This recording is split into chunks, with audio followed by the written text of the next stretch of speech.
The sound of the front door clicking open was a relief from a heavy silence that had hung over our house all evening. Natalie was back from her book club, and even from the hallway, I could hear an unusual lightness in her voice, a melody I hadn't heard in months. She swept into the living room, her face glowing with a radiant smile as if she stumbled upon something extraordinary. Her cheeks were flushed, her eyes sparkled, and she seemed younger, more alive. She always enjoyed her book club, but tonight was different. There was a vibrancy about her that made my stomach twist into a tight knot. "Hey, babe," she chirped, leaning in to give me a quick kiss on the cheek. Her skin smelled like vanilla and something else, a musky scent I didn't recognize. We had such a great discussion tonight. You wouldn't believe it. We actually stayed an extra hour. I forced a smile, trying to push down the unease creeping up inside me. "Sounds fun," I said, my voice flat even to my own ears. "What was the book?" She pulled a slim paperback from her tote bag, the cover showing a woman gazing wistfully at a sunset, a trashy romance novel, not the kind of intellectual fare she usually devoured. "Oh, it's just a light read," she said, place it on the coffee table. "A bit of escapism, you know. Don't bother with it, though. It's really not your thing." With that, she flitted off to the kitchen, humming a tune, leaving me alone with the book and the growing unease in my chest. Almost against my will, I reached for the book. The cheap paper cover felt flimsy in my hands. As I flipped it open, expecting to find her usual notes scribbled in the margins, instead I found something else, a folded piece of paper tucked between the pages. My hands shook as I unfolded it. It wasn't a note about the book. It was a letter, filled with whispered promises and illicit desires. Every word dripped with a passion that had been missing from our marriage for what felt like forever. "My dearest Natalie," it began, the handwriting unmistakably masculine. "The thought of you tonight kept me from sleeping. Your laughter, the way you looked at me. I can't wait for our next escape." The letter went on, detailing stolen glances, shared secrets, and a rendezvous they'd planned at a secluded cabin.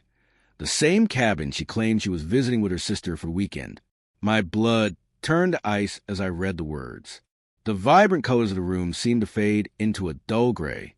My wife, the woman I'd loved and trusted for 10 years, was having an affair. The breath left my lungs in a rush as the weight of her betrayal settled over me, crushing me like a physical force. I didn't want to scream or cry. I just wanted to break something. Instead, I sat there, the letter trembling in my hand, the words burning into my memory. The name at the bottom, James, was etched into my soul like a brand. I didn't confront her that night. Instead, I forced a smile, went through our usual routine of dinner and TV, every second feeling like an eternity. I could see the fake affection in her eyes when she leaned in to kiss me goodnight. That's when I knew I wouldn't let this slide. I would make her and her lover pay. It would be methodical, and it would be brutal. Over the next few days, I played the part of the oblivious husband while quietly gathering information about James.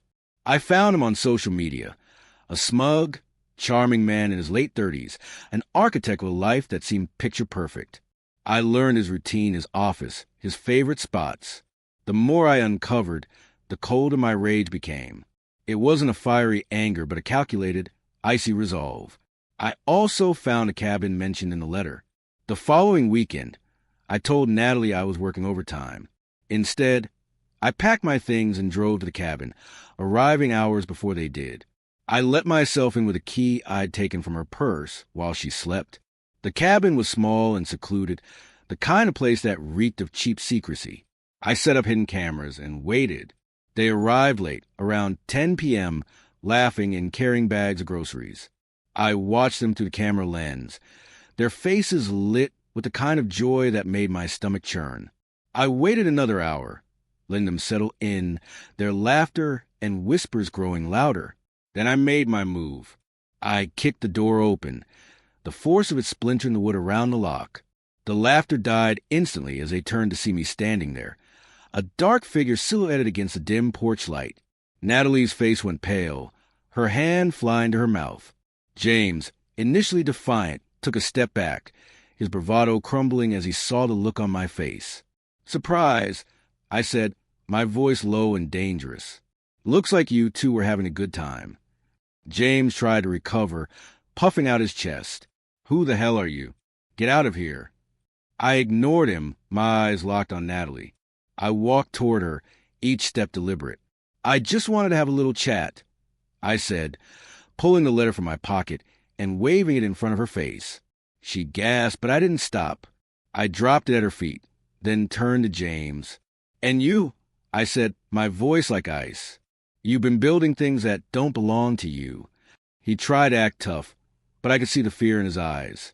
Listen, man, this is between us. She wasn't happy, so she found someone who could make her happy. That's when I snapped. I launched myself at him, my fists fueled by months of betrayal and rage. He was taller, but I was stronger, angrier. I hit him hard and fast, a brutal flurry of blows that sent him staggering backward. He crashed into a table, sending glasses shattering to floor. The fight was short and vicious. I didn't stop until he was on the ground, a bloody mess, gasping for air. I turned to Natalie, who was now a crumpled heap of tears. I looked her in the eyes and told her she was the most pathetic person I'd ever met. I could have forgiven a mistake, I said, but this, the coldness, the planning, you're evil. She had nothing to say. I gathered the footage from the cameras, along with the letter, and walked out, leaving them both in the wreckage of their affair. The next morning, I uploaded the footage to a private server and sent links to their workplaces and families. Then I went to my lawyer's office. I wanted everything in the divorce, and with the evidence I had, Natalie had no defense. The fallout was swift and brutal. James lost his job, his reputation, and his family. Natalie became a pariah, her friends and colleagues turning their backs on her. She lost everything, the house, the car, half our savings. I made sure she walked away with nothing but regret. As for me, I moved on. I started fresh, rebuilt my life from the ground up. The rage and pain faded over time, but the memory of my revenge stayed with me, a reminder that no betrayal goes unanswered. Natalie and James became nothing more than ghosts of a past life. A chapter 1 had closed for good, and for the first time in years, I was truly at peace.